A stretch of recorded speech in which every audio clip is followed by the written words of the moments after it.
queridos, a paz de Cristo, que satisfação imensa tê-los aqui conosco nesse dia, nesse encontro tão primoroso, singular, único, o dia que inicia e se começa um projeto que está no meu coração há muito tempo e que hoje se torna realidade. Podcast em Ação.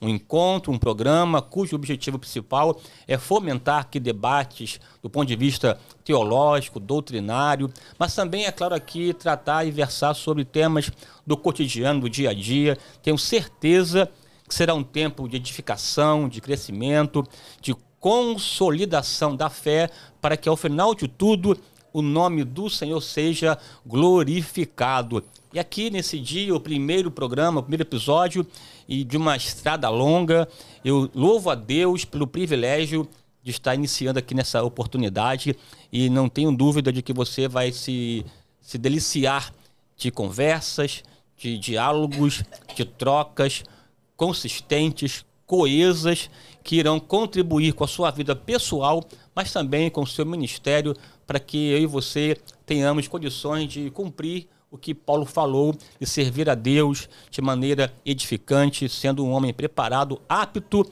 para toda boa obra. Então aqui a minha gratidão a você pela sua audiência e participação, e quero já aqui avançar no bate-papo e já pedindo para você compartilhar, curtir, comentar, interagir aqui conosco e você vai aqui se deparar com um ambiente extremamente solto. É claro que é o primeiro programa, então há essa dinâmica da estreia, do início, mas com certeza ao longo da caminhada você vai perceber que eu e você cresceremos juntos para a glória de Deus. Aqui na sua tela, Podcast em Ação. E hoje, para iniciar o programa, um tema fabuloso, fantástico. Um tema que destaca a nossa identidade. Igreja, o corpo de Cristo. Igreja, o corpo de Cristo. Você precisa saber quem você é.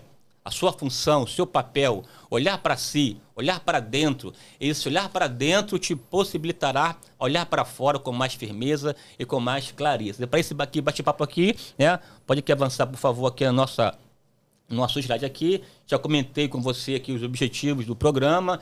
É nessa esteira, vou tratar aqui de política, tratar de teologia, de tudo, de saúde, de finanças. É um bate-papo elástico, bem abrangente, todo ele calcado com esse viés bíblico, teológico, porque aqui a ideia é tratar de saúde à luz da Bíblia, tratar de finanças à luz da palavra de Deus, sempre com uma base, porque cremos que ela é a nossa regra de fé e de prática. Vamos lá aqui avançar aqui. Antes de começar aqui o programa, só quero iniciar para você que além do quadro Podcast em Ação, também teremos aqui um quadro fabuloso, fantástico, chamado Histórias que Edificam.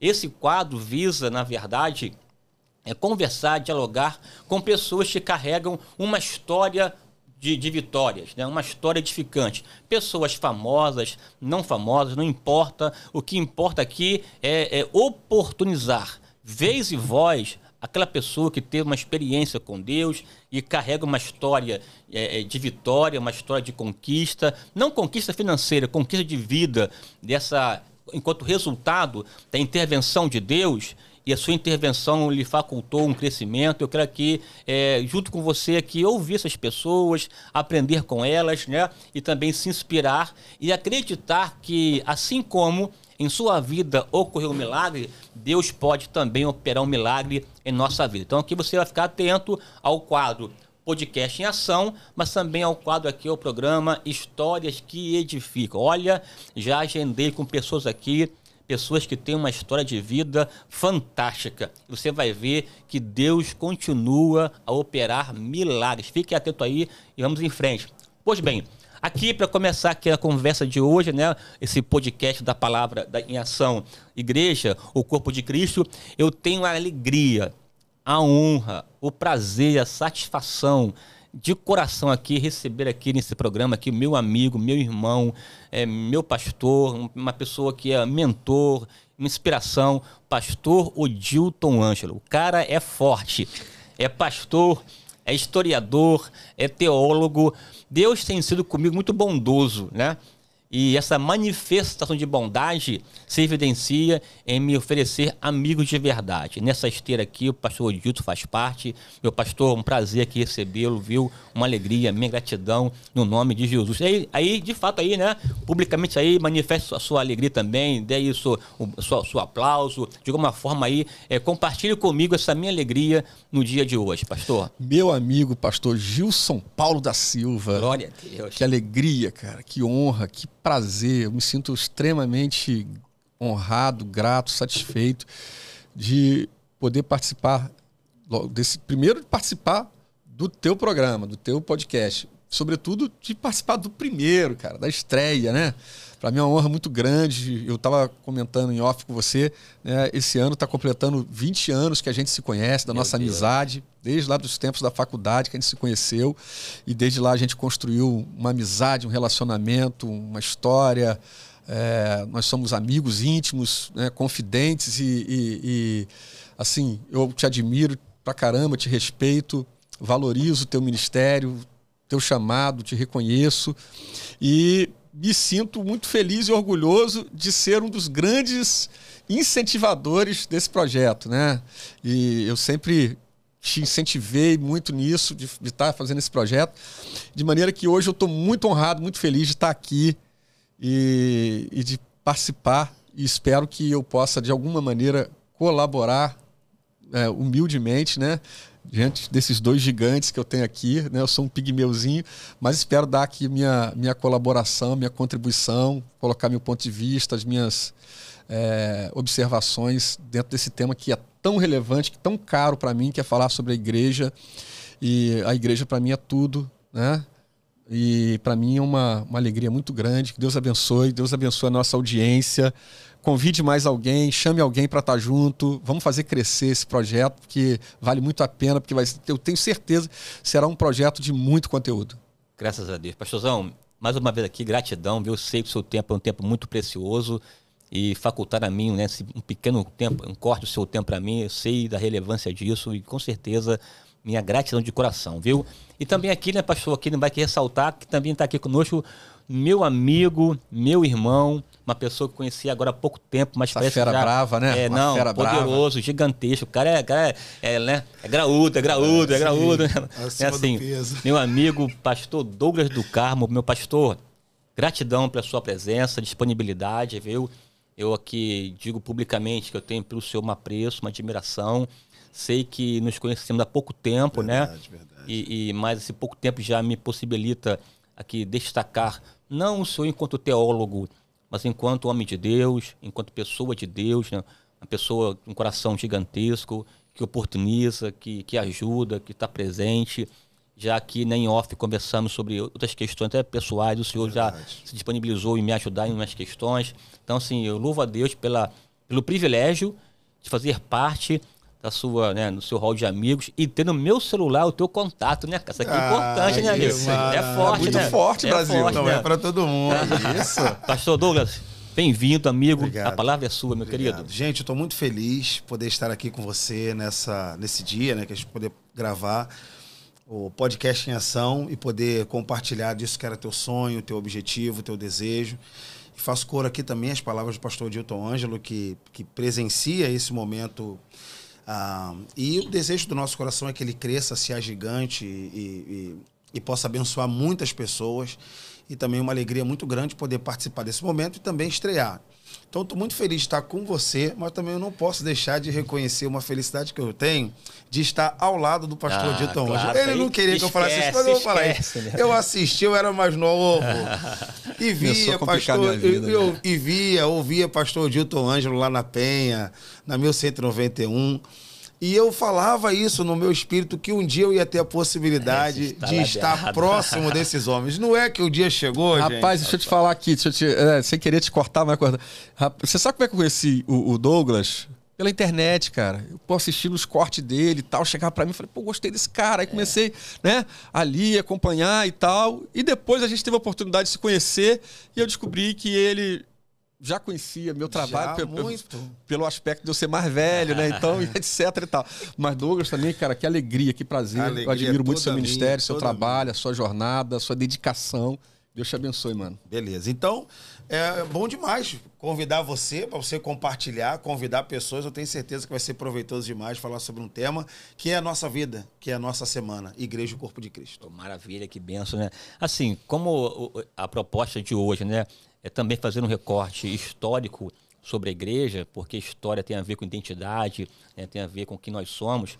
Eu queria que ouvir, pastor Gilton, o senhor aqui um pouco da sua história aí, a sua vida, né, sua dinâmica, o senhor que é uma pessoa graúda, né? Que isso? Eu tenho contra ti uma coisa, viu? Diga-me. Vou confessar aqui publicamente. Senhor, Esse camarada, pequei, eu reconheço e esse peço camarada já me fez chorar muitas vezes, ouvindo as suas pregações, as suas falas, né? Porém, fazer um teólogo chorar não é fácil, não, choro cara. de edificação, de alegria, né? De ouvir uma resposta de Deus. Aqui me lembro que recorrentemente que já chorei, né? Nem sei mais quantas vezes. Isso reflete quem o senhor é, o seu ministério, a sua instrumentalidade, né? Que Deus te fez na sua vida. Eu sei que sou apenas mais uma de tantas pessoas por que você já passou na sua vida que também poderia aqui respaldar e reafirmar essa história. Então, por favor, pastor, aí ele vai fazer um pouco de você. Agora, né? Ah, maravilha, amigo. Poxa, mano. Enfim. Cara, até me perdi, cara. Não, mas eu vou aproveitar para poder fazer um coro. Ele me emocionou. É porque eu quero dizer uma coisa. Você não é uma de tantas pessoas. Você é o Gilson Paulo. Uhum. Uma pessoa muito especial na minha vida, que já me ajudou muito. Muito. Você não tem noção. Nos nossos trabalhos de faculdade, as guerras que era, né? E... Nossa, meu Deus do céu. Se eu fosse falar aqui, né? Eu acho que o pastor Odilton não sabe o quanto ele significa na vida de muitas pessoas. Principalmente essa geração 20, 30 anos, 40 anos. O senhor significa muito, cara. Significa parte de construção de muita gente, cara. Às vezes, como eu disse, como eu, você pode multiplicar na casa de centenas de pessoas que via a exposição, e essa exposição era inspiração para muita gente. Então, mas é bom até que a gente não tenha essa dimensão, mas quando a gente tem contato com essas pessoas que confessam, como é o meu caso, conheço a você há pouco tempo também, mas pastor Odilton, desde quando eu tinha 20 e poucos anos, eu ia para a Penha 1191 e via lá longe, era um turbilhão de gente. Você fala, rapaz, depois de tantos anos, você poder ter esse tempo de mesa aqui, cara, logo no seu programa, na estreia, cara, é uma alegria triplicada. Maravilha. Maravilha. E pastor? Então, o que você perguntou? Fala aí pra mim. Sobre a sua história, a sua vida. Ah, cara, tal, eu nasci num lar evangélico. Inclusive, ontem a gente teve a visita lá na igreja do pastor Marinelston, lá do Espírito Santo, né, da minha terra natal. Eu estava contando um pouco da história falando rapidamente, né? Não, dando a referência, eu sou lá do Espírito Santo, sou da cidade de Afonso Cláudio. Poxa, o pastor presidente lá era meu tio, pastor Liberalino. Ele falou, não, eu fiz o boda de ouro dele e tal, já dorme no Senhor já. Então eu nasci na cidade de Afonso Cláudio do Espírito Santo, literalmente dentro da igreja, que meus pais moravam um tempo lá, né? O pastor lá era cunhado do meu pai. E a gente morou numa área rural, num lugar chamado Brejetuba, num lugarejo chamado São Domingos, e eu morei lá até os 5 anos naquela roça. Depois da roça, eu vim para a comunidade aqui do Complexo da Penha, fui morar no Morro do Caracol, meu Deus, com 5, 6 anos de idade, morei no morro até os 12, né? E depois mudei para um outro lugar ali no asfalto, deu uma melhoradinha a família e tal. Fui criado na Penha, ali, naquele contexto. Comecei a pregar naquelas favelas lá, naqueles morros, carregando caixa de som, caixa de guitarra nas costas, pregando nos ar livres, Vila Cruzeiro, Caixa d'Água, Grotão, né? IAPI da Penha, aquela região, Kels, aquela região toda ali, Bradipina. E desde os 15, 16 anos eu comecei a pregar e já estou nessa jornada aí no ministério já há muitos anos. Eu fui ordenado... Em 96 eu comecei a dirigir igreja, ainda era solteiro, fui dirigir a primeira igreja lá no Morro do Sereno. Tá? Noivo, fui dirigir a primeira igreja, tive a oportunidade, o pastor Zé Santos me deu uma oportunidade extraordinária. Desde 96 eu sou full time da igreja, em 97 eu fui ordenado pastor, então desde essa época aí, por isso que ele tá falando. Eu comecei novinho, cara, novinho, por isso que ele me viu lá atrás, porque eu comecei bem novinho, né? E tô aí, servindo a igreja até hoje, né? Mas a coisa que mais me dá prazer é ver o crescimento das pessoas, é participar da vida das pessoas, é poder, de alguma forma, ser um instrumento de Deus para a vida das pessoas. Porque o púlpito, eu costumo dizer, o púlpito é uma das facetas do ministério. Né? É uma das facetas do ministério do pastor. Mas o púlpito só não te sustenta ministerialmente, né? O púlpito é uma das facetas. O ministério, estou falando literalmente do ministério pastoral. Ele é um conjunto de coisas, né? Que vão se somando. Aí tem o gabinete, tem funeral, tem casamento, tem relacionamento interpessoal, tem púlpito, que é muito importante também, né?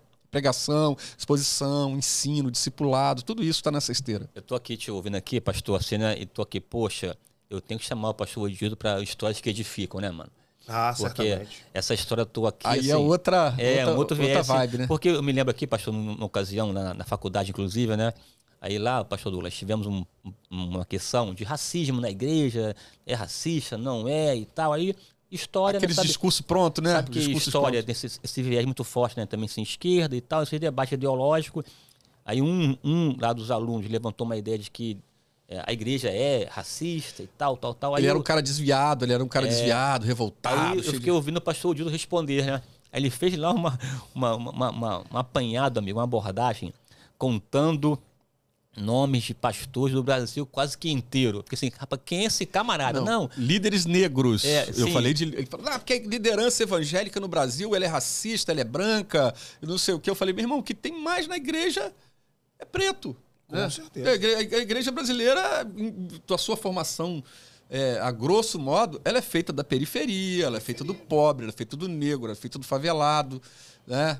E aí, meu irmão, aí eu comecei a citar os nomes do líder tal, Anselmo Silvestre, BH, tem Joel Holder no Rondônia, e aí comecei, Marinelson no Espírito Santo, e aí comecei a falar, cara, de várias, Paulo Alves, e comecei a citar, né, cara, e aí os caras ficaram, acabou o debate, né? Não foi, Justo? Acabou o debate. É só liderança, né? Eu fiquei assim, eu citei presidente de convenção, cara. Citei presidente de convenção. Quer dizer, como a igreja oportuniza também, inclui, né? Sim, muito. Então, é nesse sentido assim que eu assim, né, mostrei aqui essa verdade, porque uma história dessa, uma pessoa que nasceu, né, num contexto, de fato, né, assim, de pobreza, mas Deus o abençoou e é uma pessoa tão grande, mas mesmo assim esse cara acessível. Pastor Douglas, suaves, amigo, sua história aí, vamos lá. Rapaz, eu tenho 37 anos, casado há 15 anos com a Patrícia, graças a Deus. Temos 2 filhos, o Estevão de 7 anos, a Noemi 4 anos. Metade da minha vida foi no município de Belfor Roxo, Parque São José. Nos anos 2000, por causa de uma mudança de emprego do meu pai foi transferido para a região de Inhaúma e a gente se localizou ali, bem nas entradas do Complexo Alemão, onde foi a outra metade da minha formação até meu casamento. Então, essa é a minha vida. Mãe cristã, pai não cristão até hoje. Em 2009 eu tive um encontro com Jesus Cristo na Assembleia de Deus em Bom Sucesso. Permaneci lá durante 15 anos. E toda a minha vida cristã formada ali em Bom Sucesso, né? Então me casei, me batizei, fiz discipulado, me tornei professor de escola dominical e ingressei na teologia em 2011. Então, Você era de uma congregação lá, né? Era, Fonte da Vida. Fonte da Vida, pastor Manel. Eu peguei Maurício Medeiro. Maurício Medeiro. Eu pregava na época do Manel, Luciano Patriota, me levava lá para pregar lá. Patriota não tá mais lá, mas é isso aí, essa época aí. E ali começou a minha jornada. Ali começou a minha jornada. Então, fiz o curso básico de teologia e depois eu fiz a FAICAD, aí 2013, 14, 15, 16, 2017 fiz uma pós, 2018 fiz meu primeiro concurso para o mestrado, não passei, 2019 passei, fiz o mestrado em teologia e durante esse período eu comecei a me envolver mais com a pregação. Eu era muito restrito ao ambiente de ensino e por uma inquietação, por uma insatisfação, eu diria. Isso me expôs para o ambiente de púlpito e de público. Então foi quando eu comecei a me expor para poder pregar e usar todo aquele conhecimento que havia adquirido dentro do ambiente acadêmico para poder utilizar em favor de uma plateia mais leiga, digamos assim, ou de uma plateia não especializada. E assim foi a minha vida. Fui publicando livros e, graças a Deus, fui também me conectando a pessoas boas, pessoas importantes que foram viradas de chave na minha vida. E até que hoje, para mim, Isso aqui representa muito, já disse isso em uma outra questão, não preciso dizer novamente. Então isso para mim representa muito a construção da minha história e que me traz até a sua mesa, me traz até seu programa, ao lado do pastor Odilton, ao seu lado, e ciente também que muitas outras pessoas por quem nós temos admiração assistirão e se alimentarão. E fico também feliz porque hoje eu era um admirador e hoje, sem nenhum tipo de vaidade, sou também admirado, porque posso dar uma contribuição numa fala pastoral, numa fala teológica, numa fala doutrinária, é o que me traz aqui também. Então eu me julgo também um importante na área de contribuição dentro desse universo teológico, pastoral. Eu me considero uma pessoa que tem alguma coisa para poder contribuir. Não, com certeza, né? Inclusive, dentre várias áreas de atuação, né? A sua veia aqui de escritor, né? Pois aqui, é. Eu tive o prazer aqui de ganhar de presente aqui, ó. Apocalipse, meu amigo, é forte. Essa aqui é só a gente grande que entra nesse assunto, ó. Manual bíblico. Santorini aqui, ó. Apocalipse, pastor Duga do Carmo. Pastorzão, e essa área tua aí de escritor e tal, enfim, né? Em rápidas palavras, assim, sei rápidas que palavras, né? São vários aí, né? Vamos lá. Cara, eu vou dizer para você que eu me encontrei na área da escrita. Primeiro pelos temas. É importante também que tenha muitas pessoas que vão nos assistir que tenham vontade de escrever.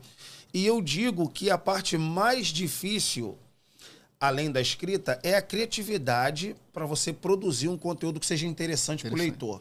Então, só para poder falar dessa obra, já que está na mão de vocês, esse comentário aqui, eu diria que é um comentário moderno. Isso porque os comentários capítulos e versículos, ou seja, comentário versículo por versículo, vai sair de linha. E pouca gente sabe disso. Primeira questão, nem os apóstolos escreveram com capítulo e versículo. Primeiro. Então, estudar hoje a Bíblia versículo por versículo não é corresponder originariamente à maneira como os autores escreveram. Então, capítulo e versículo é uma inserção posterior na França do século XIV. Então, esse livro aqui é o meu comentário que eu não respeitei capítulo e versículo. A gente faz hoje na exegese moderna a delimitação de seção. Então, mostrando para vocês que é um livro moderno em que sentido? Até mesmo na reestruturação de leitura do texto bíblico. Então, estou dizendo para vocês, eu comprei um comentário versículo por versículo. Vai sair de moda. Vai sair.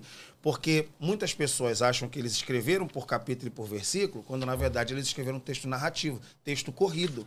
E nem sempre os cortes que são dados pelas epígrafes respeitam a coesão narrativa dos personagens. Verdade. Então, esse livro do Apocalipse é o meu comentário. Eu comentei o livro todo, do capítulo 1 ao 22, respeitando o contexto escatológico e apocalíptico do Brasil. Interessante, porque todo mundo que fala do Apocalipse sempre discorre sobre o Apocalipse falando de Oriente Médio, de Europa, de América. Não, eu considerei o Apocalipse dentro de um ambiente mais urbano e latino-americano. Então, a meu ver, é uma contribuição especial e que me forja dentro dessa área de escrita. Só uma crítica, eu não posso perder a oportunidade. Não posso. O brasileiro tem o péssimo hábito de não ler. E o brasileiro que lê, não lê brasileiro. E isso é comprovado por pesquisas. Então, o brasileiro que lê, costuma ler europeu ou americano. Então, o brasileiro não lê e, quando lê, não lê autor brasileiro. A gente precisa, então, potencializar os nossos autores para que brasileiros também leiam muito autores bom, brasileiros. Excelente. Essa é uma discussão. Quantos livros você já tem? Eu tenho 6 livros publicados e vou publicar agora uma dissertação de mestrado. Maravilha. Você viu aí que aqui a coisa vai esquentar, né, no assunto aqui, igreja. Vou ter que cortar aqui esse viés e avançar por conta até do tempo também. E começar aqui já a tratar do tema proposto para hoje sobre igreja, o corpo de Cristo. E começando, é claro, aqui buscando não uma definição fechada, densa, delimitada, mas pensar minimamente na natureza, nesse ente, nesse esse sobre igreja. E aqui eu ouvi a voz aqui do pastor Odilton Anjo sobre, pastor, o que é igreja? Que negócio é esse, meu amigo? A igreja é um mistério, já disse o apóstolo Paulo, né? O mistério da igreja. A igreja, ela compreende 2 aspectos, né? Primeiro, o aspecto organismo. Ela é o corpo místico de Cristo. Nesse sentido, ela é universal. Ela abrange todos os homens de povos, línguas, nações, de todos os tempos, de todas as eras, de todas as gerações, né? Branco, preto, asiático, índio, enfim, né? Rico, pobre, todos os povos. Então, a igreja, ela é o corpo místico de Cristo, no primeiro aspecto. No segundo aspecto, ela é também uma organização, né? Ela é uma organização. E como organização, ela é local, ela é temporal, ela é humana, né? Ela tem virtudes, tem defeitos, tem sistemas, tem modelos, né? Tem contexto histórico, cultural, sociológico, enfim. Então a igreja ela tem esses dois aspectos, né? Que são e a igreja universal, corpo místico de Cristo, ela está representada na igreja local, na igreja como uma instituição também. A grosso modo, assim, né, a minha percepção é a igreja. O Douglas, eu ouvi uma definição de igreja, assim, não sei se ela consegue atingir a essência do que seria igreja, né? Até porque definir uma coisa assim é um trabalho assim que eu acho até assim necessário, não, mas indispensável, porém não fundamental. Sei que tem um paradoxo, né? Mas porque a gente busca na definição tentar de uma forma delimitar e buscar essa natureza, enfim. É o seguinte: igreja, um projeto de Deus na experiência humana, uma definição, né? Assim, para você, meu amigo, o que seria igreja, assim, buscando assim, uma definição, um aspecto mais assim, essencialista dela? Assim. Eu posso até fazer coro a essa definição. Uma experiência de Deus dentro de uma compreensão humana. Primeiro, eu costumo dizer que a igreja ela faz parte de um projeto. E o projeto é maior que ela em si, é o reino de Deus. Então, o reino de Deus é a missão de Deus, estabelecer sobre a terra o seu reino. E para isso, ela se acomoda na igreja. Então, a igreja ela é um projeto em miniatura, se podemos dizer dessa forma, do reino de Deus. Ali, a igreja, então, ela tem uma natureza, ela tem uma missão e ela tem um propósito. É espalhar a boa nova do reino de Deus para todos os povos, todas as tribos, todas as línguas e todas as nações. Eu costumo trabalhar, inclusive, essa ideia da igreja como corpo de Cristo. Olha que coisa interessante. O apóstolo Paulo é que traz essa compreensão da igreja como corpo. E, inicialmente, ele diz que a igreja é um corpo humano comum. Depois ele diz que a igreja ela é o corpo de Cristo. E por que é importante compreender a igreja como corpo de Cristo? Porque Cristo ressuscitou naquele corpo. Como Jesus Cristo ressuscita naquele corpo, sem corpo não há evidência de morte. Sem corpo não há evidência de morte. Então, a igreja é a realidade física e orgânica que comprova que houve morte. Então a igreja surge aonde? A partir do quê? A partir da morte de Jesus. Surge a igreja como uma pregação de que houve morte e que houve ressurreição. Prova da morte, só se prova a morte por meio do corpo. A igreja é o corpo de Cristo que prova a morte. Então, quando Paulo tira essa compreensão, a igreja como corpo, ele está pensando nisso. Ele quer um fator comprobatório de que esse povo é defensor de alguma causa. Nada mais justo do que entender que aquele corpo que ressuscitou em Jesus e ele sobe com aquele corpo, inclusive, não é? Então a igreja passa a ser o corpo de Cristo, a prova física de que houve morte. Ali se caracteriza a igreja. Rapaz, que forte, né? Uma boa, lindo isso, lindo. Uma interpretação interessante. Importante porque espiritual, Jesus né? ressuscitou naquele corpo. Então não tem corpo. A igreja passa a ser o corpo. Então veja que em nenhum momento aqui ele tratou somente de instituição em termos de igreja, né, assim, localizada, o local, enfim. Isso, o que o pastor Odilto falou, isso é uma compreensão posterior. A gente vai discorrendo e a gente vai. Então, originalmente, igreja é isso. Igreja é prova histórica de que houve morte. Por isso ela compreende esses dois aspectos, né? Porque ela começa com o místico e depois o institucional. No segundo momento, né? Você botou dentre vários pontos importantes, uma sobre uma distinção entre reino de Deus e igreja, né? Eu gostei disso, cara. Sabe por que eu gostei disso? Eu gostei disso porque é o seguinte, a igreja está dentro do reino de Deus. Dentro do reino. O reino mas o reino é maior do que ela. Então, até na dinâmica dessa distinção, né? O reino enquanto elemento que, né, o conjunto, né, cujo elemento seria a igreja, né, porque ele contém a igreja, nessas três seria possível até estabelecer basicamente essa questão singular da igreja, porque há uma discussão, né, Douglas, sobre a igreja do Antigo Testamento, do Novo Testamento, e põe tudo num pacote só, o povo de Israel e a igreja, e assim, não há distinção, mas do ponto de vista até, não só dispensacional, mas do ponto de vista da leitura bíblica básica, assim, a gente percebe essa igreja como sendo uma culminância de um projeto de Deus salvático que culmina nessa igreja, aí lá com Paulo, né, vindo à plenitude dos tempos, de ver o seu filho. Então, nessa dinâmica progressiva da revelação de Deus, como seria esse encaixe de igreja, povo de Israel, compreendendo a dinâmica do reino de Deus, e, enfim. Vai o chefe ou eu? Tá bom, então vamos embora.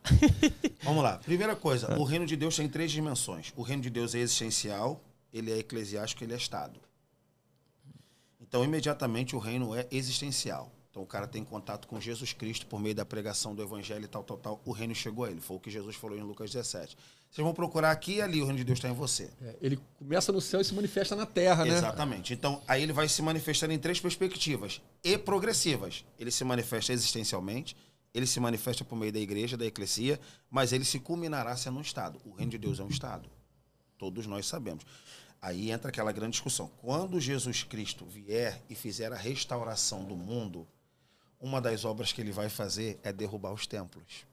Porque o texto bíblico diz que na Nova Jerusalém não haverá mais templo. Então, o templo é uma acomodação do reino, mas o reino é maior, o reino é Estado. Tanto é que é o que o povo de Israel acreditava, que o reino de Deus é um Estado totalitário, de justiça, de equidade e de benevolência para todas as pessoas. É isso que nós esperamos, que o reino de Deus extrapole os cantos da igreja e se torne um Estado para o governo eterno de Deus. Ponto. Onde entra Israel nisso? Israel entra na prerrogativa de ser esse povo. Então, olha como é que a igreja é um diminutivo do que antes existiu. O povo de Israel era um povo e esse povo deveria se internacionalizar já a partir de Abraão. Em ti serão benditas todas as nações. Então há um enxugamento. Esse povo se torna igreja, para que a igreja volte e profetize e declare que nós nos tornaremos um só povo. Deu para entender? Então começa com o povo, esse povo se acomoda institucionalmente, mas a pregação dessa instituição é de que Deus voltará a exercer domínio físico sobre esse povo. Na síntese da síntese é voltar à origem, né? Voltar às origens. Do paraíso ao paraíso. Do paraíso ao paraíso. Do estado original ao estado original. E o que é interessante, reverendo, é que a igreja ela é parte disso, mas ela não é o fim disso. Ela é parte disso. Então a igreja é a instituição que ela consegue aglutinar tudo isso dentro dela, mas ela profetiza inclusive o fim dela. A igreja deveria profetizar o seu próprio fim. De que maneira, irmão? Hoje nós somos uma instituição que acomodamos isso, mas nós aguardamos novos céus e nova terra. E uma dessas obras do novos céus e da nova terra, naquele dia não haverá mais templo. Não haverá mais templo. Não, sim, entendi. Agora, assim, é claro que de repente, um corte mal feito da sua fala pode gerar muitos problemas, né? Assim, não, assim, é verdade, né? Assim, porque, tipo assim, o que ele fala, né? Eu concordo, mas assim, você tem que ter aquele cuidado, né? Porque é o seguinte, a igreja como instituição, ela como corpo místico de Cristo, ela é a noiva do Cordeiro, vai, né? Vai ter então, claro que quando ele, assim, a discussão fica centrada em templos, isso aí é a coisa mais simples no mundo, pensar no fim deles, porque ele é temporal, né? É temporal. É um preparatório. A igreja prepara. Tanto é que sempre é dito. Irmão, nós estamos nos preparando para poder estar naquele grande dia com Jesus. E naquele grande dia não haverá mais igreja. Só haverá. O templo é o lugar onde as pessoas se reúnem, né? A própria ideia, assim, a própria construção de templo, desde lá do Antigo Testamento, né? Deus não habita em templos feitos por mão de homens e tal. Assim, o templo não consegue conter a sua glória, né? O céu é seu trono e tal. Eu fico empolgado, tu sabe disso, né, cara? Tu sabe disso que eu fico empolgado. Eu digo até mais. Cara, a igreja... Nem todos estão preparados. Então, a igreja ela tem uma existência temporária, mas, na verdade, a terra é o templo de Deus. A igreja precisa dizer que a terra será cheia da sua glória. Então, aquela ideia do Deus que se tabernaculou é isso. Ele deixa de ser acomodado para ser o objeto que acomoda, pô. Isso é forte aí. Não, é assim. Entendeu? Então, agora, hoje a gente é uma igreja que acomodamos. Agora, assim, eu vi assim, enquanto função de igreja, de fato, agora é temporária, porque faz parte da dispensação da igreja. Então, aí a gente vai começar a discutir isso aí.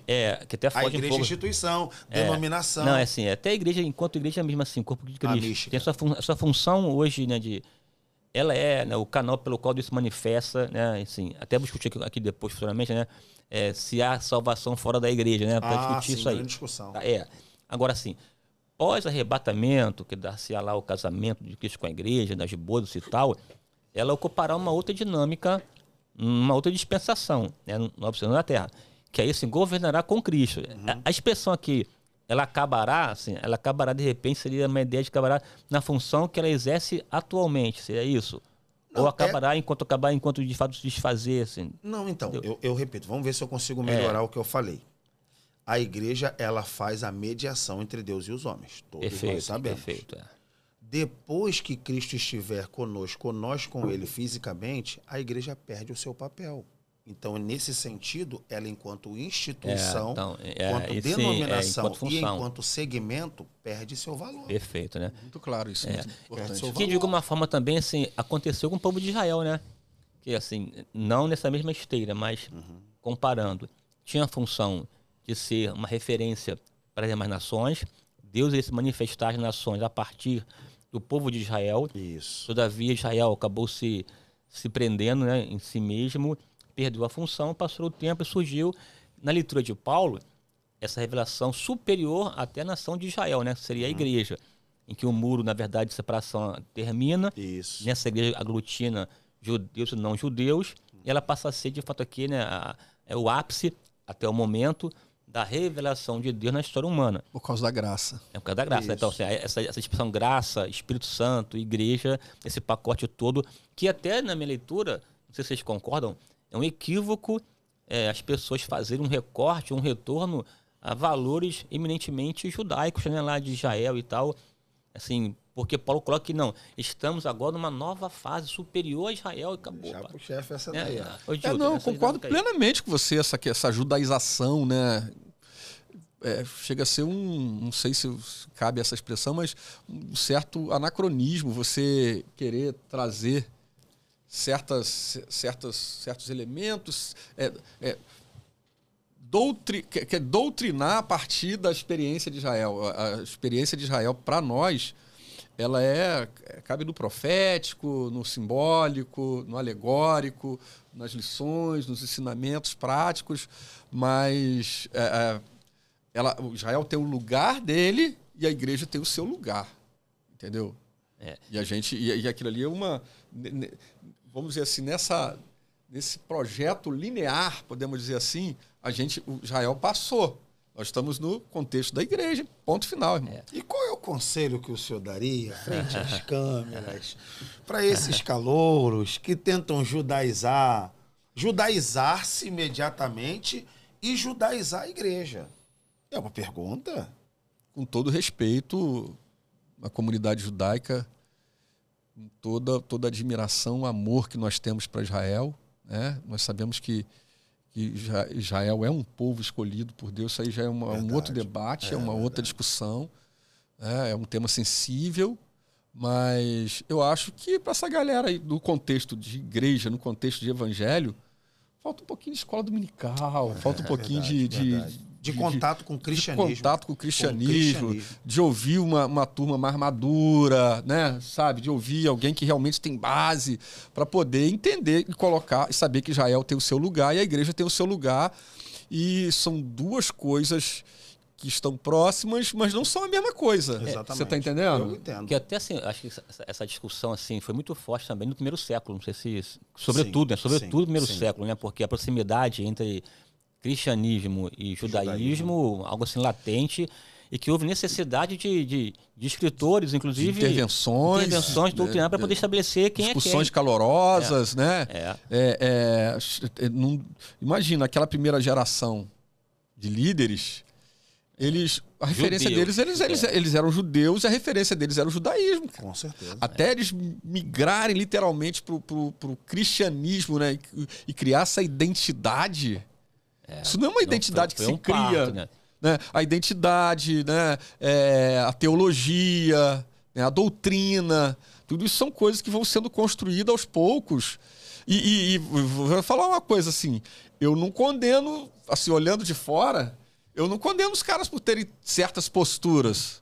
Porque imagina, cara, né? O cara que viveu essa transição milenar de cultura judaica, né, mano? Exatamente, o cara para uma coisa nova. Crescendo a dinâmica toda vinculada à tradição de Moisés, cuja revelação foi poderosíssima, né?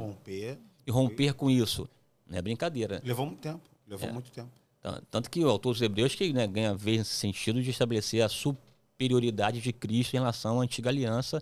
E assim. E sem desvalorizar aquilo ali, né? Ele desvalorizar no sentido de ensinamentos e tal, de reconhecer e dizer isso tá para isso, aquilo tá para aquilo, entendeu? Eu acho que o senhor falou a palavra exata: anacronismo. Então, até os autores do Antigo Testamento reconheceram isso aqui foi útil por um tempo.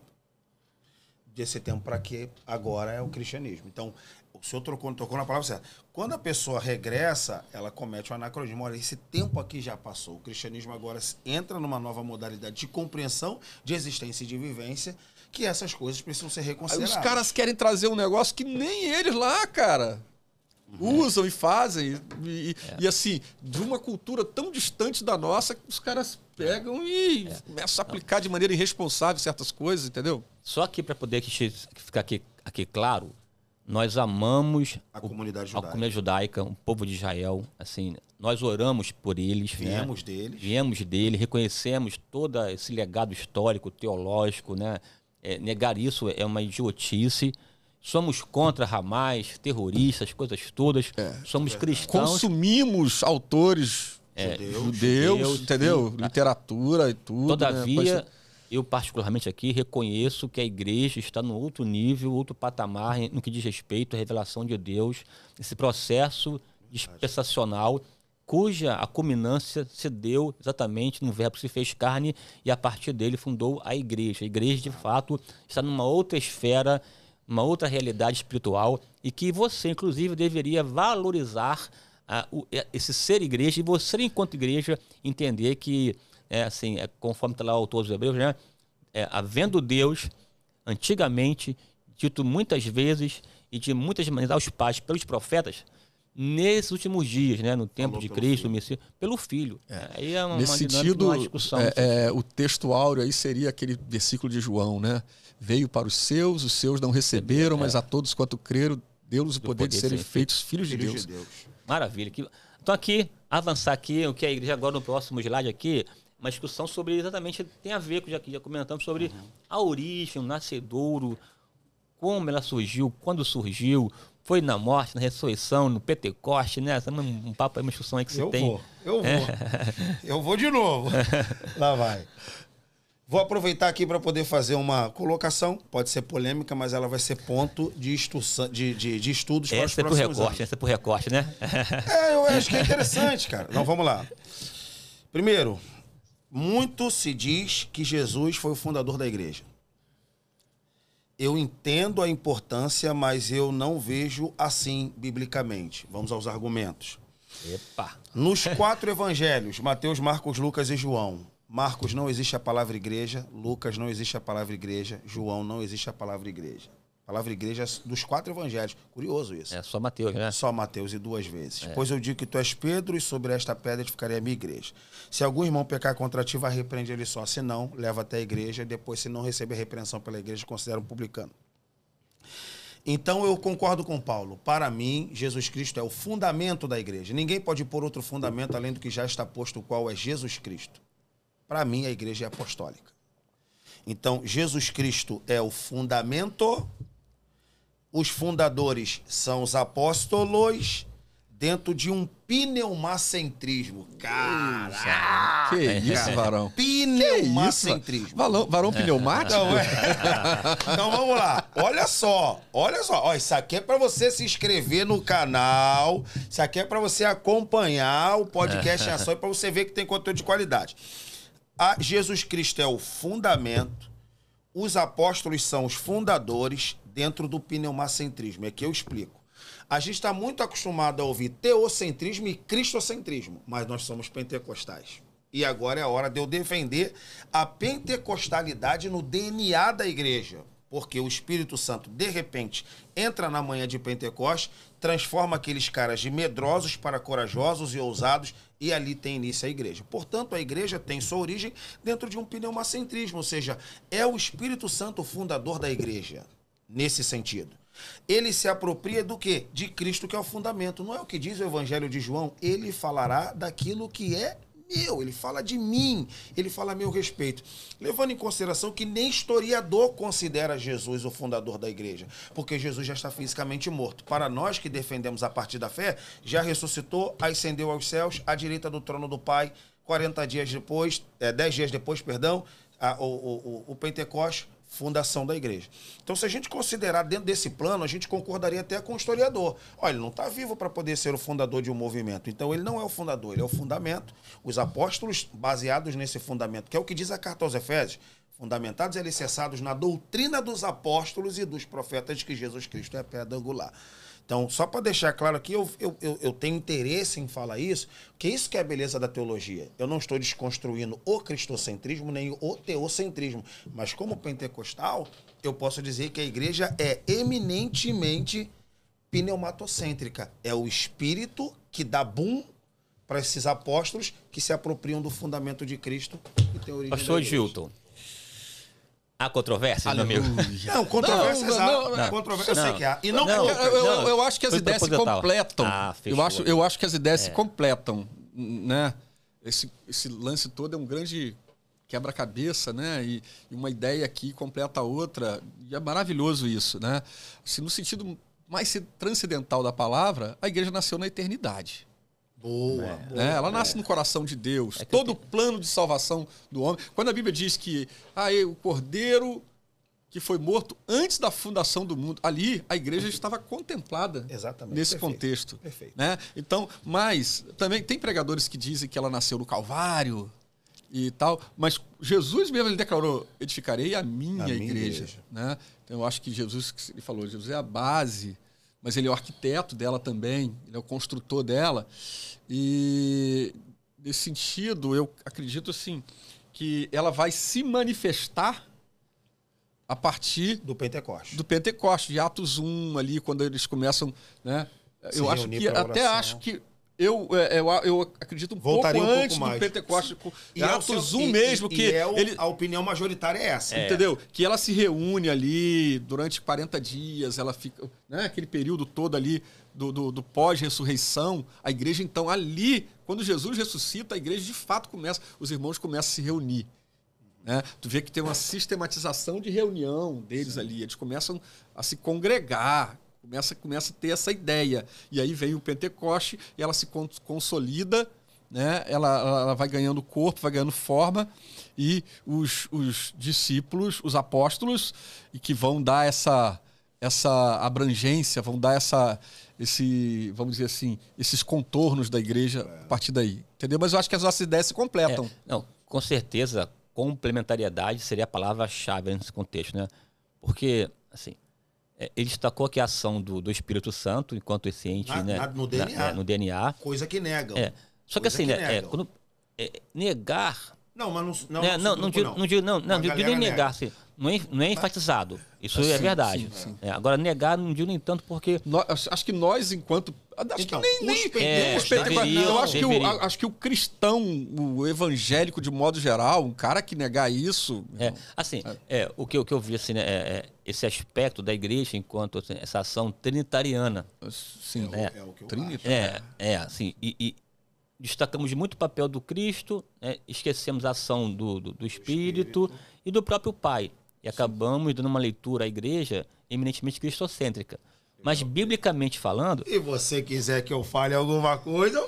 Deixa eu aproveitar aqui o gancho aqui. Eu estava ouvindo um pregador pregar e ele disse, é uma coisa até interessante, né? Que as pessoas falam que Jesus era o carpinteiro porque ele fazia essa ideia do filme, né? Né? Que pintaram que Jesus era o carpinteiro, fazia a cadeira, Não, isso aí é o marceneiro que faz. Então, Jesus, na verdade, ele é o carpinteiro, ele não é o marceneiro, né? Aí eu estava pensando, eu comentei com a minha mulher, o pregador, falei assim, não, peraí. O Pai é o arquiteto, Jesus é o marceneiro, o Espírito Santo... Não, Jesus é o carpinteiro e o Espírito Santo é o marceneiro que orna, né? Que dá essa coisa. Então você tem ali... assim, isso tem, inclusive, estamos na dispensação do Espírito. Ele não pode ficar de fora. Você não pode desvalorizar o marceneiro, não, irmão. Assim, o marceneiro é o Espírito Santo. Não me recordo aqui, né? o texto aqui, onde está, até onde Paulo afirma que ela é a coluna e firmeza da verdade. Qual é o texto lá? Vamos ler lá. Porque lá afirma que... 3:15, lá fala da Igreja de Deus. Nesse texto destaca exatamente, o Douglas, né? Essa ação trinitariana. A igreja é de Deus, tem o papel de Jesus e do Espírito Santo tá lá. Quer dizer, eu posso falar alguma coisa? Pode. Vamos lá. Porque assim, essas coisas para mim são muito claras, embora nem sempre para o nosso público está. Se a igreja é trinitariana, então por que a gente defende o cristocentrismo? Vou explicar. O cristocentrismo é uma nova roupagem daquilo que a história da igreja reconheceu como cristomonismo.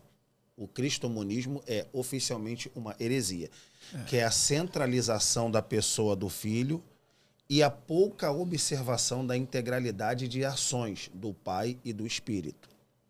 Então, se a gente diz, até em termos de protesto, as pregações têm que ser cristocêntricas, os louvores têm que ser cristocêntricos, a igreja é cristocêntrica, é um equívoco partindo disso. Então, a igreja precisa ser trinitariana. Não há melhor maneira de você treinar o trinitarianismo do que a oração. Eu oro ao Pai, em nome de Jesus, no Espírito. Eu oro ao Pai, no nome de Jesus, e é uma oração que é feita no Espírito. Então você mostra uma integração da Trindade, o que mostra, evidentemente, que tudo tem que ser trinitariano.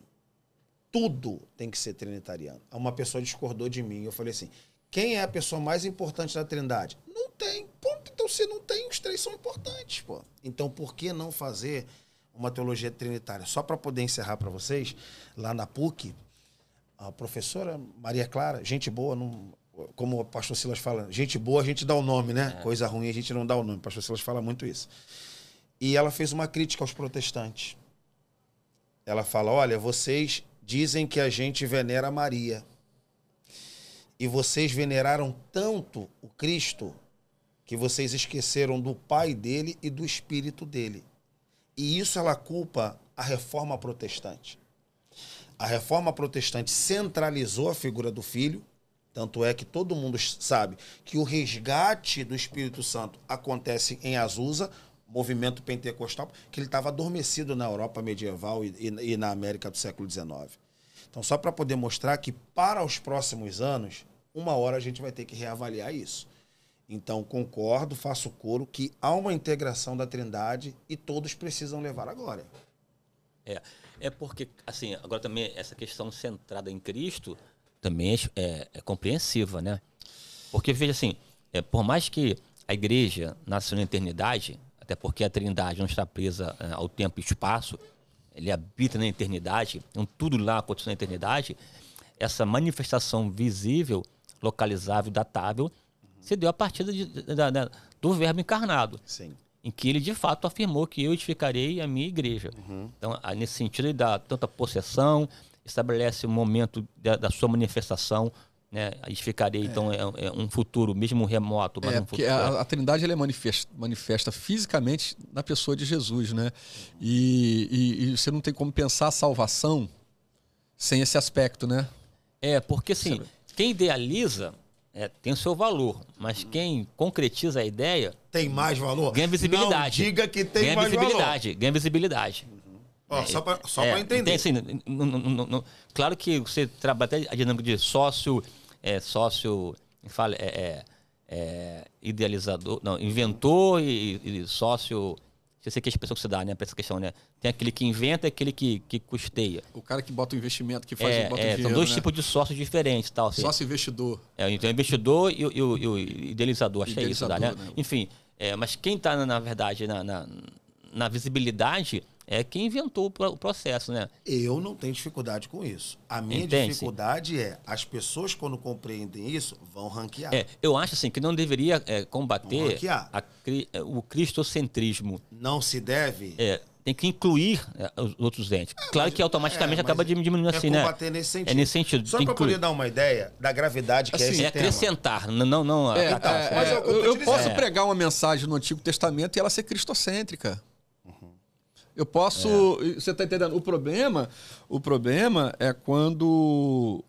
E também eu posso pregar uma mensagem que não seja necessariamente cristocêntrica no ponto de vista de salvação, mas ela tem um cunho de conhecimento, E não precisa necessariamente você pregar sobre a Trindade sempre. Você está pregando sobre o Espírito. É a Trindade. Então, entender, eu acho assim, os papéis harmônicos da Trindade, né? Harmônicos.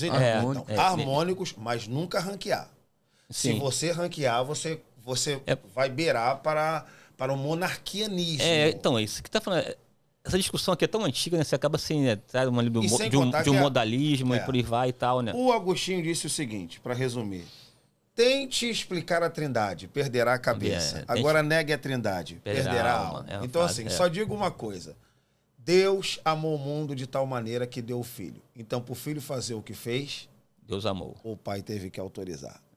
E a aplicação do que ele fez em nós é o Espírito. Convence do pecado, da justiça e do juízo. É uma integração. É uma obra conjunta, né? Integrada. É uma obra integrada. Pensar nessa igreja no aspecto trinitariano. E aí o que acontece? A Igreja do Oriente fundamentou-se no patriarcado. Catolicismo europeu no Filho. E a América Latina no Espírito. Tem essa dinâmica, é verdade. Então precisa haver essa integração. Mas isso é uma conversa para um outro dia. Outro dia. Enfim, agora, claro que essa minha fala também coloquei da origem, para reforçar o que comentamos anteriormente, né? Sobre esse aspecto de Israel e de igreja, né? Quer dizer, boa. Quem são os membros da igreja? Você tem uma próxima pergunta, né? Que são os membros da igreja? Aí há teólogos que colocam como membros, né, Abraão e a sua turma e tal. Outros fazem um recorte mais temporal, né, só a partir de Cristo. Essa origem está muito vinculada também quem de fato faz parte da igreja. Aí discute mais uma vez a questão do reino de Deus e tudo mais e tal. Nessa dinâmica sobre os membros da igreja, quem que seriam? Envolve também lá Abraão, a turma toda. Muito bem, membros da igreja. Membros da igreja são todos aqueles que tiveram uma experiência com Jesus. A centralidade é em Cristo. Então, mas por quê? Por quê? Porque se a pessoa tem uma experiência com Jesus e Jesus diz que essa experiência precisa ser realizada periodicamente dentro de um ambiente igreja, eu não consigo conceber um abraâmico dentro de uma igreja evangélica, não consigo conceber um muçulmano, não consigo conceber um espírita, não consigo conceber um ateu. Então, o que é a igreja? Igreja é a casa, a instituição, o reduto onde se cultiva a memória de Jesus. Lógico que não só, porque aí a gente entra na questão da Trindade, é outro papo. Então, eu não consigo considerar, eu sou membro da igreja e eu sou de uma outra denominação, sou de uma outra religião. Não consigo. A igreja, ela é cristã. Se a igreja ela é cristã, todos aqueles que estão ali partem do pressuposto de que viveram uma experiência com Jesus Cristo. Nesse sentido, judeu não é igreja, muçulmano não é igreja, árabe não é igreja, pagão. São reino de Deus. Aí, então, o reino acomoda. Lembra que eu falei? O reino de Deus. Só que esse reino de Deus, que é universal e é um Estado, ele é um Estado, aí é uma outra discussão. Então, como eu falei, a igreja, ela não é o reino, ela acomoda o reino. O reino é Estado. Pode acreditar no que eu estou te dizendo. Então, se você entender que a igreja é o reino de Deus, não. Ela acomoda o reino. O reino é existencial, o reino é eclesiástico e o reino é Estado. Quando Jesus voltar, insisto nessa tecla, quando Jesus voltar, ele não vai se realizar em um tempo. Ele diz, o planeta é meu. O planeta é meu. E entra, então, o cumprimento da profecia. Toda a terra vai ser cheia da sua glória. Pastor Agilton. Não, eu penso assim, igreja a partir da ideia de Cristo, né? Que a igreja é o corpo de Cristo, logo... Não tem então como. A igreja compreende todos aqueles que receberam, creram no Evangelho de Jesus Cristo, em todos os tempos, todos os lugares, todas as culturas, etc. e tal. E é interessante essa ideia, né? Jesus disse, Abraão viu o meu dia. Né?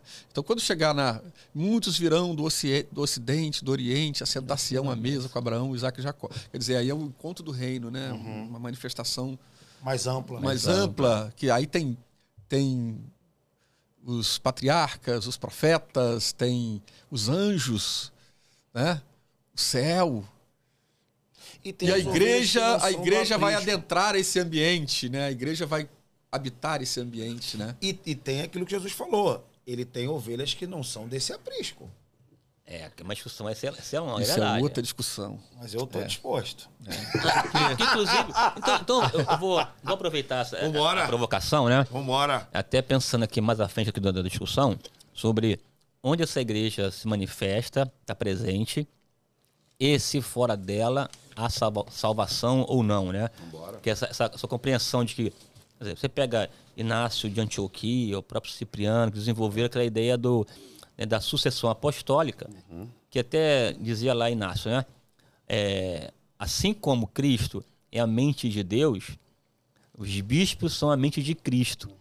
Aonde estão os bispos, está a igreja. Sem bispo não há igreja. Mais à frente lá, Cipriano disse, não, fora da igreja não há salvação. Aí desenvolveu-se uma outra marca que tem a ver com o que você falou anteriormente, da apostolicidade. A igreja é apostólica, isso não se nega, mas também apostólica, não somente apostólica. Enfim, resumo da ópera. Há salvação fora da igreja? Eu afirmo com toda certeza que há. Com toda certeza que há. E vou discorrer. Vamos lá.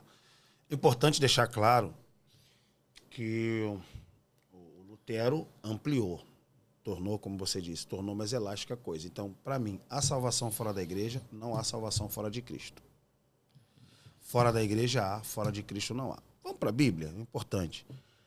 Paulo disse, em Romanos capítulo de número 2, que alguns vão ser julgados segundo a lei e outros vão ser julgados sem lei. Os que sob a lei pecaram, sob a lei perecerão. Os que sem a lei pecaram, sem a lei serão julgados. E os seus pensamentos corresponderão, se quer certos, quer errados, no dia que Deus tornar a julgar todas as coisas. Então, quero deixar claro e evidente que a igreja é uma agência da salvação, mas a igreja não salva. Quem salva é o Senhor dela. Se quem salva é o Senhor dela, a igreja é uma agência de salvação. Não a única, senão vira o católico. É exatamente isso. Senão vira o católico. Assim, discordou de mim? Tudo bem. Então, todo mundo volta para a igreja católica, porque os pais da igreja disseram que era a igreja una, católica, apostólica, isso. Então, tá todo mundo perdido. E romana. Então, tá todo mundo perdido. Então, eu não acredito que há salvação fora de Cristo. Então, vamos lá. Uma pessoa lá nos rincões desse aí do planeta, que tem uma experiência religiosa que é simplesmente estranha. Não tem o Novo Testamento, não tem um pastor, não tem absolutamente nada. Para mim, a lei da consciência daquela pessoa pode acusar ou pode defendê-la. E Cristo levará em consideração essa questão. Então, como ele pode julgar uma pessoa se não deu absolutamente nenhum recurso através do qual essa pessoa poderia conhecê-lo? É só você ler, por exemplo, Romanos 17. Paulo diz, estou vendo um altar ali, agnóstico teós, o altar do Deus desconhecido. Ele não tira e fala assim, esse altar está errado, eu quero apresentar Jesus Cristo. Ele diz, esse aqui. Esse aqui, não é outro não. Esse aqui, que vocês não conhecem. Vou dar conhecimento para ele agora. Dom Richardson, grande livro, interessante. Fator Melquisedeque, trabalha isso. Então, existem flashes divinos que se comunicam diretamente com a consciência do ser humano. Gente, a maior prova disso é o C.S. Lewis. C.S. Lewis não gostava de igreja. E o C.S. Lewis diz, cara, sabe quando eu me converti? Um dia eu fiquei irado com injustiça. Aí ele falou, fiquei irado com a injustiça no mundo. Ele diz, cara, eu tô irado com o quê? Se não tem justiça no mundo, porque se Deus não existe, tudo é permitido. E se eu tô irado com um senso de justiça que alguém deveria exercer. Então, mas para ele exercer esse senso de justiça, no mínimo, ele tem que existir. Atos 4:12. Em nenhum outro há salvação. O que importa é que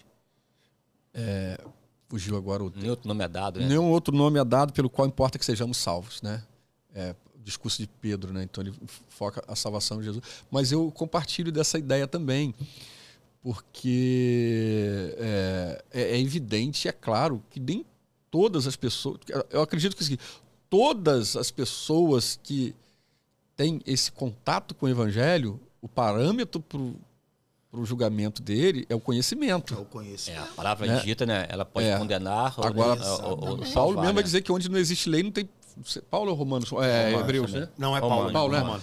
Onde não existe lei, não existe pecado. Não existe pecado, não tem culpa. Então, quer dizer, a consciência é uma ferramenta de julgamento. Agora, como isso se dá no mundo de Deus, eu no também mundo não sei espiritual, explicar. a gente É não só tem como Deus que vai explicar. avaliar. Mas, tipo assim, eu já ouvi casos, experiências de pessoas em países fechadíssimos e tal, tiveram revelações de Jesus, cara. O cara recebeu a revelação direta de Jesus, assim como Paulo teve, né? É o que eu ia falar Paulo agora. não recebeu o evangelho de nenhuma outra pessoa, de pregação pregação. não entrava nele, pô. Esse cara, Ele mas recebeu Jesus Cristo teve a apareceu. experiência com Jesus. E o que é interessante Mas Jesus é o isso. fator da salvação. Então, ele Ele é a verdade que liberta, né? Ele é o Salvador, não pô. da igreja, mas em Cristo, né? Ele é o Salvador. Então a igreja faz o quê? Ela confere a salvação por meio da pregação. Mas quem é o Salvador? É Jesus. Então Jesus fala, eu quero salvar esse cara, ele aparece. E as ideias embrionárias a estas, né, aparecem também no Antigo Testamento. A gente tem essa construção muito datável, localizável em Abraão, né? Tem Abraão e tal, a dinâmica, Isaac, Jacó, aquela coisa toda. Um processo bem instituído por Deus, cuja culminância daria em Cristo. Mas Abraão se depara com Melquisedeque, né, mano? Quem era Melquisedeque, né? Sacerdote do Deus Altíssimo, sem genealogia. E passou a ser referência, né? Uma referência, inclusive, né, da nova Cristo, ordem de né? Cristo. Assim, como assim? É uma ordem a salvação superior. é só em Abraão, de repente Abraão vai e entrega o dízimo lá a Melquisedeque, né? O próprio... Tinha uma coisa acontecendo que as pessoas não tinham conhecimento. Para além de Abraão, para além de Abraão. sentido, né? É muito interessante. É o que ele falou, ó, eu tenho ovelhas que não são desse aprisco, tá? O próprio Abraão, né? Quando ele vai lá... Mas ali, quando Deus chama Abraão, Deus chama para um propósito muito específico, né? Deus quer levantar uma família, então, um povo, uma nação.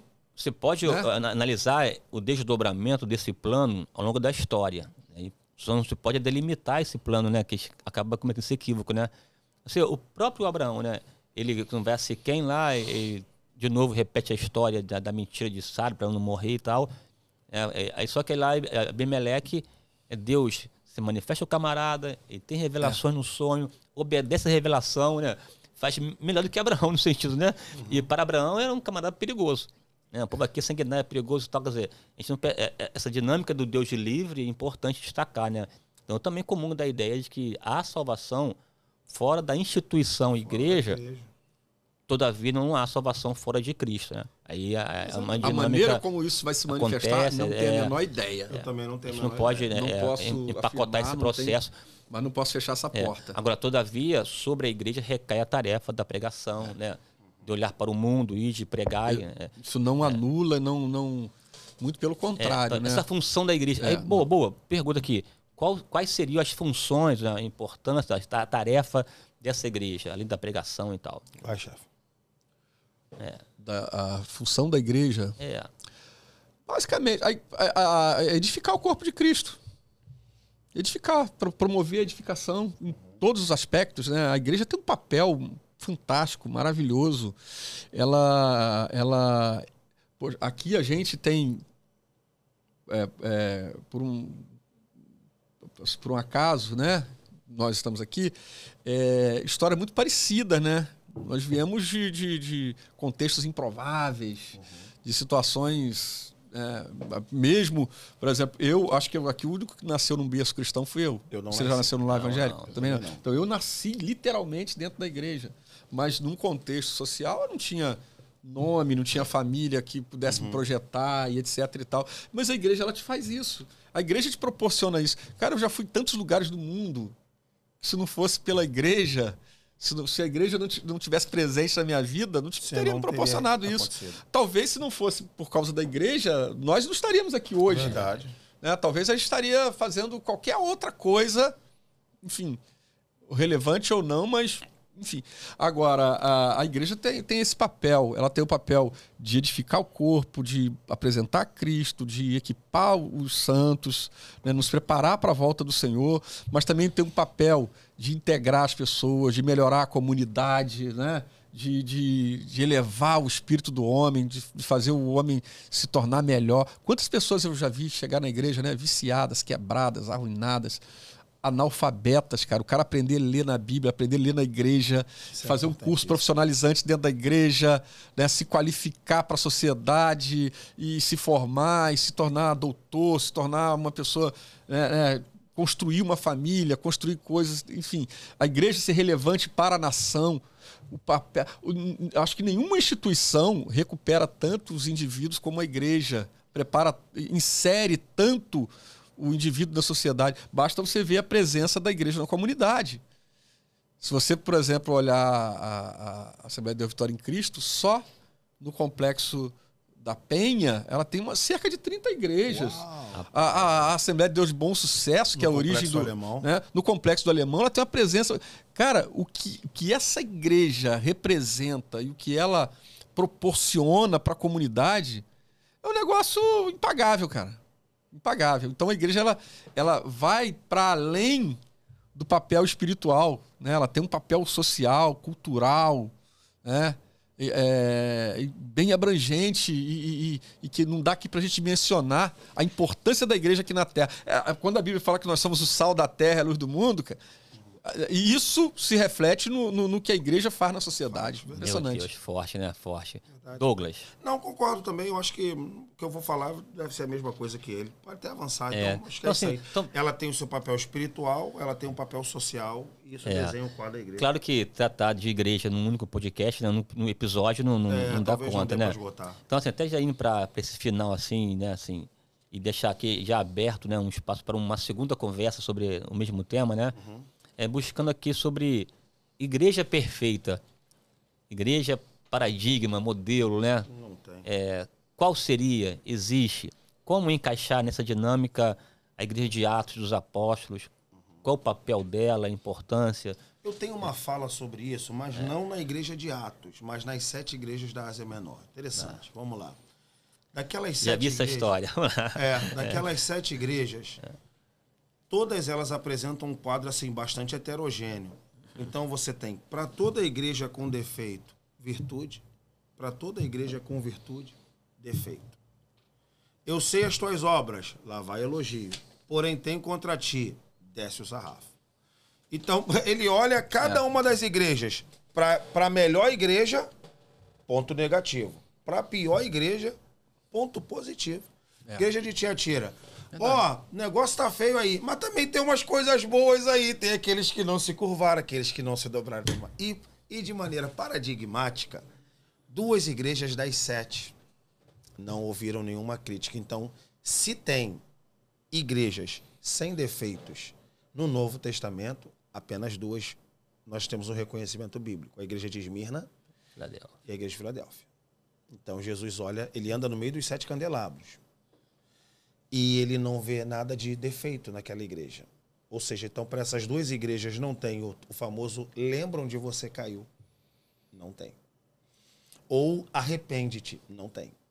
Então, se tem igrejas modelos, é a igreja de Esmirna e de Filadélfia. O que elas têm em comum?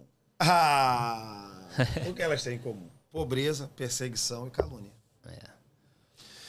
Calma aí. Então veja. O que ele está falando, eu considero muito a partir desse viés da aplicação, né? Da aplicação do modelo, do simbólico. Né? Porque você vê que naquele recorte, daquele momento, ela é isso. Ela é isso. Mas depois elas passaram... nem existiam mais. Deixaram de existir. Porque elas foram temporais, né? Locais e temporais. Então, assim, eu gosto muito da igreja de Atos, né? A igreja de Jerusalém. Né? Eu sei que tem muita controvérsia por causa da questão do judaizante, mas eu compreendo muito essa questão dessa postura dessa igreja, ainda que ela seja muito criticada, porque ela é uma igreja de transição, entendeu? Mas ela era uma igreja que experimentou um mover... Assim, essas outras igrejas, as igrejas da Ásia, só existiram a partir da igreja de Jerusalém. Segundo momento, né? Entendeu? Então eu acho que ela tinha de tudo. A igreja de Jerusalém, ela tinha tudo. Tinha pecado, tinha Safira, tinha Ananias, tinha Pedro, tinha revelação, tinha prisão aberta, pregação poderosa, manifestação de Deus, tinha martírio, tinha perseguição, tinha calúnia, tinha pobreza. Tinha pobreza. Então, eu acho que a gente pode tirar coisas daqui e dali e entender que a igreja, enquanto instituição aqui na Terra, enquanto formada por pessoas, ela sempre terá problemas, sempre terá defeitos, mas ela vai ter sempre a sua marcha triunfante, porque aquilo que ele falou lá atrás, Jesus é a base dela. Edificarei a minha igreja e as portas do inferno não prevalecerão contra ela. Então, isso eu falo, sempre falei para as minhas filhas, minhas 2 meninas, eu tenho 2 meninas, eu sempre falei para elas, gente, você vai ver, a igreja tem homens, a igreja tem defeitos, a igreja tem problemas. Eu falo para você, eu estou na igreja. Então, se eu estou na igreja, vocês estão na igreja, então logo a igreja tem problemas. Mas ela tem o poder do Espírito Santo. É verdade. Tem o Cristo poderoso que salva. Tem a comunhão, tem o relacionamento. Então eu acho que quando eu olho para as 7 igrejas, eu olho o conjunto da obra, as 7. Entendeu? Entendi. Eventualmente você prega sobre uma para destacar ali as virtudes ou ali para mostrar que ela tem o contraponto, virtudes e defeitos, e etc e tal. E eu acho que é legal é você pegar isso e desenhar um modelo de igreja. Exatamente, porque eu acho que aqui é ponto positivo. Essa ideia das 7 igrejas é para dizer o seguinte, as 7 são igrejas, as 7 têm pastores, as 7 Deus fala com elas, Jesus fala com elas, entendeu? Isso é muito importante, Não, eu assim, né, na minha... Não uma questão que teológica ou profunda, nada disso, mas quando eu penso em igreja, né, esse projeto de Deus na experiência humana, eu vejo a possibilidade do milagre, da salvação, da intervenção, porque ela carrega, né, o ser de Deus, né? Deus, através dela, se manifesta. Carrega esse poder, né? Assim, essa junção poderosa que Deus faz do divino e humano presente, né? A Bíblia, divina humana, Jesus, divino humano, a igreja, divina humana. Então, no aspecto divino, mano, acontece de tudo, inclusive nos salvar, transformar e tal, né? No aspecto humano... Acontece de tudo. Tudo, né? Então, assim, daí essa maturidade, você saber discernir, separar quando é Deus, quando é meramente uma instituição humana. Porque senão você vai para o radicalismo, né? Você vai se decepcionar ou para um lado ou para o outro. Você vai ter um momento que você vai ter uma frustração com a igreja se você fizer essa distinção. Você consegue avançar. E veja que o próprio Deus decidiu, né? O ápice da revelação dele se deu no verbo, né, que se fez carne, né? Nossa humanização. Então, assim, ser humano não é tendo um problema. É entender a esfera de ações de cada um deles. Meus amigos, o papo que poderoso, assim, né? Muito rico, né? Forte, assim, olha assim. A gente vai ter que voltar, né, cara? Vamos reivindicar esse negócio aí, cara. Né? Eu quero voltar. Tem que ter um 2, tem que ter um 2. E eu, assim, só tenho a agradecer aos senhores pela disponibilidade, bate-papo, pela alegria, né? Pelo prazer estar aqui comigo aqui, né? Não somente vocês, né? Também que tem pessoas aqui nos bastidores que se somaram aqui conosco. Equipe maravilhosa, né? Maravilhosa aqui, né? Obrigado, e são até alguns patrocinadores, né? Até botar aqui o último slide aqui, destacar as pessoas que somam aqui com a gente. Olha só, muito importante. Tinha muito aqui sobre a comentário, né? Mas aí... Olha quantas páginas que tem ali. Não, coisa de Gil São Paulo, né? Negócio assim, fora do comum, né? sempre além da conta, né? E aí, não, isso aqui, olha, forte também, é forte, né? Vou botar aqui a dos patrocinadores. Aí, ó. Isso aqui, ó. Doces da Rafa são os melhores doces do Brasil. Não é porque é minha filha não, viu? Porque de fato é um doce maravilhoso, especialista. É só você ir lá na sua página, lá no Instagram, né? @doces.rafa com 2A. Você pode ir lá montar o seu cardápio, festa de aniversário, casamento. Enfim, é um cardápio... leque de opções maravilhoso. Opções riquíssimo. E também aqui, né, se você quer fazer uma reforma de primeira linha, de qualidade, é só entrar em contato com Capaz Obras e Reformas. Telefone 999-03-9786. E você vai ser bem atendido lá pela equipe, né, da empresa Capaz. E também... Se você precisa, né, assim, fazer um exame, né, de vista e elaborar um óculos de qualidade, é só entrar em contato com a nossa ótica. Você vai ter uma oportunidade de um trabalho de qualidade, de excelência e extremamente acessível. Tanto em Madureira, como também lá em Araruama, terra do Tupinambá, né, mano? É forte, né? Samba aqui da beirada. É forte. Então, assim, minha gratidão, viu? A você que está aqui conosco também, que está assistindo. E espero você no próximo programa. Portanto, aí divulgue, comente, compartilhe, chame mais pessoas, viu? Aqui, e aproveita aqui para poder ir lá no Gilson Paulo Oficial, lá no YouTube, né? Pastor Gilson Paulo Oficial. Se inscrever, acompanhar, acionar o sininho e ficar atento aí às postagens que serão poderosas, viu? Meus amigos... Tem o Instagram também, né? Instagram, né? Gilson Paulo Oficial, né? Isso aí. É forte lá.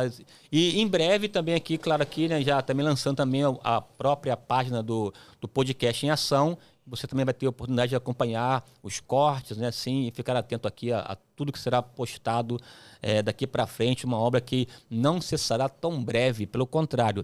Aqui é somente o início de um novo tempo, uma nova fase de crescimento, mas sempre para a glória de Deus e para a edificação da igreja. Maravilha? Pastor Gilton, gratidão, meu amigo aí. Palavras finais. Mais uma vez, quero agradecer essa oportunidade, né? Você me dá voz aqui no seu podcast, eu acho muito legal isso. E para mim um prazer, uma honra. Conte sempre comigo. Tamo junto. Maravilha. Obrigado, Douglas, também pela sua companhia, tá? Sua legal, amizade. Que legal. E muito prazer estar com você aqui participando desse momento tão especial. Bom, para mim, muito obrigado, meu amigo pastor Gilson Paulo, pastor Odilton, para a gente ter esse tempo de mesa aqui. Uma conversa bem legal, bem saudável sobre teologia, sobre Bíblia, espiritualidade e igreja. E estou à disposição, desejo do meu coração é que cresça muito o Podcast em Ação, tá bom? Chegue muitos outros patrocinadores para poder ampliar a obra e considerar a importância desses assuntos que a gente conversa aqui. Obrigado. Maravilha. Parabéns pelo cenário, também tá lindo, né? Poxa, cenário né? Maravilhoso. A equipe aqui do estúdio, a gente finíssima, né? Valeu, produção. Gente de bola aí, gente forte. Meu pastor, ora aí para encerrar, vamos em frente, em nome de Jesus. Tá bom, vamos orar assim. Pai, te damos graças, te louvamos por esse dia, por essa oportunidade de estarmos juntos aqui falando de coisas do teu reino. Sim. Eu peço que a tua bênção esteja sobre esse projeto, sobre a vida do Gilson, toda a sua equipe, sobre a vida do Douglas, sobre a minha vida e sobre todos os nossos ouvintes que nos acompanham, que eles sejam edificados por esse tempo, por essa palavra e que o teu nome seja em tudo glorificado. Te damos graças no nome de Jesus. Amém. Amém. Maravilha. Forte abraço.